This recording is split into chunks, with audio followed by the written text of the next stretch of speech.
আমরা কাউকে অ্যাপ্রিসিয়েট করতে না পারলেও একটু ভুল হতে না হতেই তাকে চোখে আঙুল দিয়ে সেই ভুলগুলো দেখিয়ে দিতে পারি। এটাকে আবার তার ভুলগুলো সংশোধন করে দিচ্ছি এটা ভেবে একদম ভুল করবেন না, বরং এই কথাগুলোর দ্বারা তার মনোবলটাকে ভেঙে ফেলি নতুনভাবে কিছু তৈরি করার সেই ইচ্ছেটাকে, কিংবা ভেঙে ফেলি তার দু চোখ ভরা দেখা সেই স্বপ্নগুলোকে।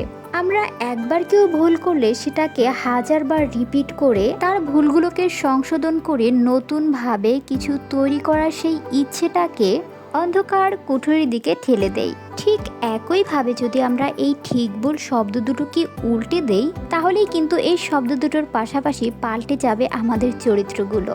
ভুলটাকে আমরা যেইভাবে উপস্থাপন করি, ঠিক একইভাবে যদি আমরা ভালো কাজটাকে অ্যাপ্রিসিয়েট করতাম, প্রশংসা করতাম, তাহলে কিন্তু ওই আনন্দে ভুলগুলো খুব কম সংখ্যক মানুষই করত। প্রশংসা এমন একটা শক্তি যা সব অসম্ভবকেও সম্ভব করতে পারে।